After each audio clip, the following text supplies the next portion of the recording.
Bienvenidos todos a esta primera clase sobre las herramientas de trabajo. Vamos a ver un pequeño concepto primero de ellas y después los diversos tipos que podemos conseguir en un taller, por lo menos para que tengan un cierto reconocimiento de las mismas, ¿verdad? Como siempre, vamos a comenzar con la definición de lo que vamos a ver. Bueno, definición, vamos a ver los equipos básicos, vamos a ver lo que es de corte, lo que es de sujeción, de funciones diversas, mediciones, tacómetros, soldadura, taladro, esmeril, torno y fresadora. Vamos entonces con la primera lectura. El mantenimiento a veces les hace mal. Este relato sucedió en una empresa en el año 1996 cuando las computadoras eran todavía de blanco y negro. Un técnico en computación fue a ofrecer sus servicios para darle mantenimiento a las PC. Algunas personas le comentaron al jefe de área que no se necesitaba de estos trabajos porque las máquinas estaban trabajando bien. El técnico indicó que no les haría mal hacerles un servicio y entonces se quedó a darle mantenimiento a todas las máquinas. Al terminar esta labor, los equipos quedaron bien limpios, tanto interiormente como exteriormente, por lo que el jefe no se arrepintió del trabajo del técnico. El problema es que como a los 3 días algunas máquinas empezaron a fallar, al grado de que quedaron inclusive algunas inservibles. Toda la culpa se le echaron al técnico porque si no se les hubiera dado mantenimiento, quizás no hubieran fallado. Es raro, pero muchas personas indican que si un aparato está trabajando en perfectas condiciones y se le da mantenimiento, más si tiene partes mecánicas, a los pocos días muchas veces empiezan a fallar.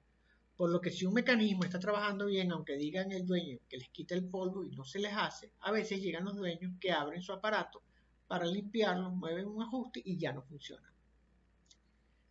De aquí viene la pregunta, ¿será cierta esta afirmación? ¿No tendrá sentido el mantenimiento preventivo? Bueno, ya hemos venido abordando esta cuestión y sin lugar a dudas que el mantenimiento preventivo es absoluto y completamente necesario. Es muy posible que en esta situación en específico los equipos ya venían muy antiguos o ya tenían problemas y evidentemente pues al hacérsele algún movimiento, alguna cosa, pues sucedió la falla. Igualmente también pudiera ser que el técnico no estaba capacitado. Pero no, el mantenimiento preventivo jamás es malo.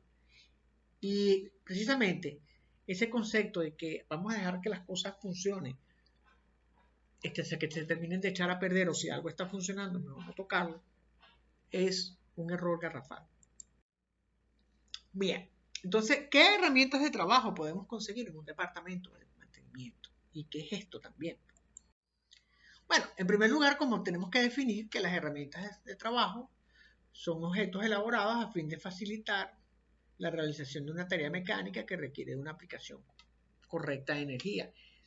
Cuando hablamos de energía, no solamente la energía eléctrica, sino también la de las personas, ¿ok? O sea, buscar la forma de que si vamos a mover un objeto, por ejemplo, oye, usamos una palanca o si vamos a quitar una tuerca, usar un destornillador y que éste a su vez no solamente recurra de la menor energía posible del enchufe, sino también uno, pues, con el menor esfuerzo posible, uno puede hacer el cambio, ¿ok? El martillo, por ejemplo, en este caso sustituye un puño a una piedra por un material más duro, el acero, donde se aprovecha la energía cinética que se le imprime para aplicar grandes fuerzas. ¿Ok? De forma de que evidentemente es mucho mejor que como lo hacían nuestros ancestros, picar algo con un martillo que con una piedra. Entonces, ¿cuáles son las herramientas que debería de tener básicamente un taller mecánico? Atención, estos siempre pueden variar. Hay talleres que pudieran tener muchísimas más piezas o herramientas, hay otros que podrían tener menos, pero más o menos es una regla memotécnica de qué es lo que haría falta, ¿no? Por lo menos en un taller medianamente provechoso.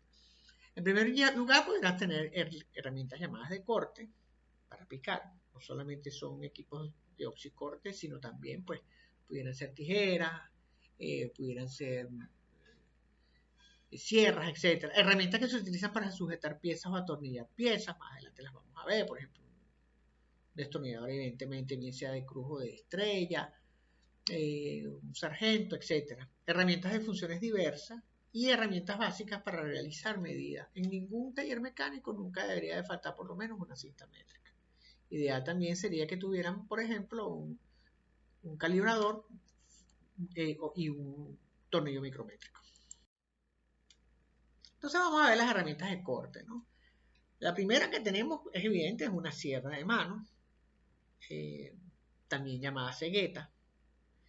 Las limas sirven para rebanar, desbastar, esa es la palabra correcta, desbastar metales, ¿ok? Y dependiendo de su dureza, uno podrá desbastar más o menos el material. Las brocas que sirven para abrir huecos, bien sea en metales, madera o cemento. El macho de roscar, que es ese instrumento que ustedes ven ahí en la figura en la 4, que simplemente es un instrumento que se utiliza sobre todo en metales para abrir en superficies aberturas en las que después se puedan abrir o se puedan colocar tornillos sobre él. También en madera sirve. ¿Okay? El escariador, perdón, el escariador, que no es otro, también lo llaman por allí punto, que es un instrumento que se coloca sobre todo también en metales o en madera y se le da en la parte de arriba un golpe y eso te marca un punto donde tú vas a ir por ejemplo, a taladrar, ¿no? La terraja de roscar, que es muy empleada en tuberías tanto de acero como de plástico y es la que sirve para hacer la rosca para que puedas colocar los accesorios en la tubería, por ejemplo, una llave o un codo, ¿ok? Las tijeras, pero estas son tijeras para metales, sirven sobre todo para cortar láminas de aluminio. El buril, también lo llaman en algunas partes exacto, ¿ok? Que sirve para, sobre todo en madera suave, cartón, etcétera, cortar. Ustedes me dirán, ¿para qué hace falta cortar una madera suave o un cartón en un taller? Bueno, para hacer, por ejemplo, moldes, ¿sabes? Para hacer plantillas, para poder hacer otras piezas. El cincel, que sirve para también desbastar, sobre todo en concreto. La cizalla, que sirve para romper cadenas o alambres, etcétera. Por ejemplo, en el mundo de la construcción es muy utilizado para cortar cabillas, ¿ok? Hay de diversos grosores y tamaños. Y la tenaza, que como su nombre indica, pues sirve para tenazar, para agarrar, sobre todo metales, ¿ok? También tenemos herramientas para sujetar piezas o atornillar piezas. Bueno, las tenazas o alicates. Los destornilladores, hay de varios tipos. Aquí les puse planos y de estrellas, pero hay otros tipos más que han venido surgiendo, sobre todo para la seguridad de algunas piezas o algunos componentes. ¿Okay? La llave ajustable, el alicate de presión, pues creo que también todos los deben haber visto. Las llaves, que pueden ser milimétricas o de pulgadas. Hay que tener cuidado con eso. Y no utilizar cuando tengas algo en milimétrico algo de pulgada y viceversa, porque el tornillo o la tuerca que con la que estés trabajando se puede dañar y entonces, bueno, va a ser muchísimo más difícil sacarla. Tengan mucho cuidado con eso, ¿ok? Si es milimétrico y si es americano, es americano. Eso también, por ejemplo, en el caso de los vehículos hay que tener claro eso. Pues, si es un vehículo americano generalmente viene en pulgadas, si es un vehículo europeo o japonés, generalmente viene en milímetro, ¿ok? Igual en las empresas, si el equipo, la máquina con la que se está trabajando es norteamericana, seguramente viene en pulgadas. Y si la máquina o el equipo es alemán o japonés, pues viene en milimétrica. La prensa de mesa, que es muy útil, sobre todo para agarrar objetos y poderlos trabajar. La llave de tubo no hay que confundirla con la llave ajustable, son dos tipos de llaves distintas. La llave ajustable es para trabajo más fino, sobre todo para abrir tuercas o tornillos.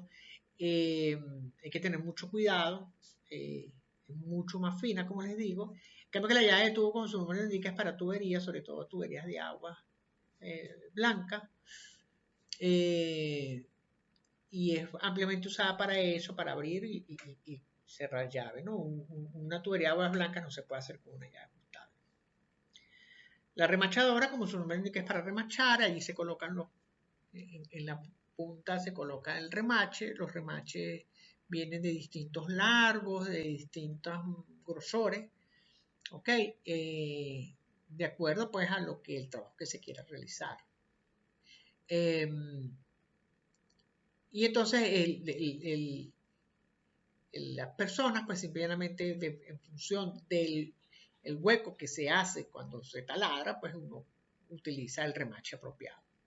Los juegos de rache, que evidentemente son muy buenos porque ayudan a complementar las llaves milimétricas. El rache es una ayuda muy grande para poder trabajar. Aparte de que se puede trabajar en lugares un poquito más complicados, se hace mucho menos fuerza, se utiliza la palanca que él mismo ofrece y pueden venir también en milimétricas o en pulgadas. Y el sargento, que sirve simplemente para apretar piezas. Por ejemplo, es muy útil en la carpintería, cuando por ejemplo se desean unir dos piezas con pega y se necesita que las piezas estén unidas por un largo tiempo, por ejemplo toda la noche. Bueno, con el sargento eso se puede hacer, se dejan para que queden pegadas toda la noche. También tenemos herramientas de diversas funciones, por ejemplo el martillo, pues, por supuesto. Sirve no solamente para golpear, para clavar, también sirve para sacar clavos, por ejemplo, con la otra parte. El punzón, que sirve para desbastar superficies, sobre todo de madera. La prensa hidráulica, como su nombre lo indica, es una prensa, o sea, sirve para presionar objetos, sobre todo cuando se requiere muchísima fuerza. La lijadora, que por supuesto, como su nombre lo indica, sirve para lijar y es eléctrica. Muchas de estas herramientas ahora eléctricas, pues siempre y llanamente vienen con sistemas de baterías recargables y entonces son inalámbricas. La caladora, que sirve para cortar sobre todo madera, aunque también hay caladoras para metales, pero son metales cuando son muy delgados, sobre todo de aluminio. Los polipastos, que no son otra cosa que una grúa de gran tamaño, generalmente vienen acopladas a algo que se llama un puente grúa, que se utilizan en las empresas para transportar cualquier elemento entre un sitio y otro. ¿Okay? En vez de utilizar un montacarga, se usa el puente grúa que va a lo largo de toda la nave del galpón y entonces con el polipasto pues se suben las cargas. Y finalmente el gato hidráulico, que sirve para levantar objetos. Siempre lo hemos visto para levantar los vehículos, pero no solamente sirve para levantar un vehículo, puede servir para levantar piezas o hacer trabajo que se requiera hacer cierta fuerza, ¿no? Después tenemos las herramientas o instrumentos de medición, oye, que son muy importantes. Y no solamente son muy importantes, sino que es muy bueno comprender cómo se utilizan. Bueno, anteriormente, cuando estábamos en clases presenciales en el núcleo, cuando veíamos esta clase, me dedicaba un rato a volverles a repasar a todos cómo se utiliza el tornillo micrométrico. Cómo se utiliza el tornillo micrométrico y cómo se usa el calibrador. Okay. Algunas personas por ahí le dicen todavía vernier, pero eso en la empresa, eso no sé, nadie te va a identificar ese equipo como vernier, todo el mundo lo va a identificar como calibrador. Y bueno, me dedicaba un rato a explicarles no solamente cómo se utiliza la parte milimétrica, sino también la parte americana, porque estos equipos son duales, o sea, sirven tanto para ver en medidas del sistema métrico decimal como del sistema americano. En la parte de abajo está en sistema métrico y en la parte de arriba está en el sistema métrico. Si ustedes lo ven ahorita y que está cerca, van a ver que tiene dos sistemas de medición, ¿no? Uno abajo y otro arriba, que es más separado. Bueno, es un poquito complicado explicarlo por aquí. Si tienen oportunidad, vayan, hay muchos tutoriales en YouTube y vean un tutorial para poder ver cómo funciona un tornillo micrométrico. De verdad que es importante. Ustedes lo vieron, yo sé que ustedes lo vieron y todo lo hicieron, pero es importante que ustedes mantengan ese conocimiento fresco porque muchas veces el personal los evalúa sabiendo si ustedes conocen cómo funciona un tornillo micrométrico. ¿Okay? Bueno, lo más sencillo es la regla graduada, la cinta métrica, pues que todos tenemos. Bueno, como les digo, el calibrador, los calibradores también los hay como ustedes los pueden ver ahí digitales. Es una ventaja muy grande porque entonces allí no tiene que estar pensando mucho. El tornillo micrométrico y el goniómetro que sirve para poder medir también longitudes. ¿Okay? Una llave bien interesante que no todo el mundo tiene, no muchos talleres tienen, pero que tiene su utilidad es el llamado torquímetro. El torquímetro no es otra cosa que un rache que tiene la posibilidad de identificar cuál es la fuerza, y por eso se llama dinamómetrica, la fuerza que tú le aplicas a un determinado tornillo para apretar. Muchas veces en ingeniería, o sea, el departamento de ingeniería define cuál es la fuerza máxima que tú le puedes aplicar a un tornillo antes que se fracture. O la fuerza máxima en dinas que puedes aplicarle a un tornillo para que haga su función de apriete. Y ya. A lo mejor no les ha sucedido a ustedes, pero les puede haber sucedido a alguien conocido que apretó tanto un tornillo que llegó y ¡pax! Falló, se partió o simplemente quedó aislado, etcétera, etcétera. Entonces, lo que el fabricante, o bueno, en este caso el departamento de ingeniería de la fábrica o de la compañía que hizo el equipo o la máquina o el artefacto, define cuál es la cantidad de fuerza que tienes que aplicarle a los diversos tornillos para que de esta manera pues queden en el grado exacto de apriete. Entonces para eso se utiliza este tornillo porque uno le llega y le coloca el apriete indicado y ya usted empieza a apretar, raca, raca, raca, raca. Y cuando llega a la fuerza a la que ya queda determinada por la persona, él simplemente no va a seguir apretando, él queda automáticamente libre, no puede apretar más. Entonces ya usted comprende que ya no aprieta más y bueno, simplemente usted saca ya llegó al torque indicado. ¿Ok? Bien útil esta herramienta, sobre todo cuando se tiene que trabajar con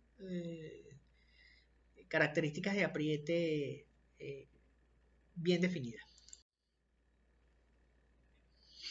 Entonces, esta llave, fíjense, por ejemplo, en el caso anterior la vimos que era digital, también existen, ¿ok? Como ustedes la pueden estar viendo allí, mecánica, y simplemente lo que allí se hace es que se ajusta la cantidad de apriete para que de una vez que se termina de usar, pues, o que llegue al par de apriete adecuado, ella, como les estoy diciendo, quede libre. ¿Bien? Bueno, muchachos, esta es por ahora la presentación, la primera parte de la presentación de herramientas de un taller. Y bueno, no nos deberíamos, como siempre vamos a ir con un mensaje y el ayer no es una muestra, no es nuestro para recuperarlo, pero el mañana es nuestro para ganar o perder. En pocas palabras, lo pasado ya pasó. Tenemos el futuro por delante para poder cambiar las cosas. Y bueno, y fíjense, 4 grandes obras de ingeniería venezolanas de las que todos nos debemos de sentir orgullosos. Ojalá que en un futuro podamos volver a ver muchísimas más, de verdad. Añoro esa época de grandes construcciones y de gran desarrollo de nuestro país, como la represa del Guri, el metro de Caracas, el puente sobre el lago de Valencia y el metro de Valencia. 4 obras espectaculares, ¿verdad que sí? Como dice ahí en el metro de Valencia, en la dirección monumental. Hasta luego, muchachos, que les vaya muy bien.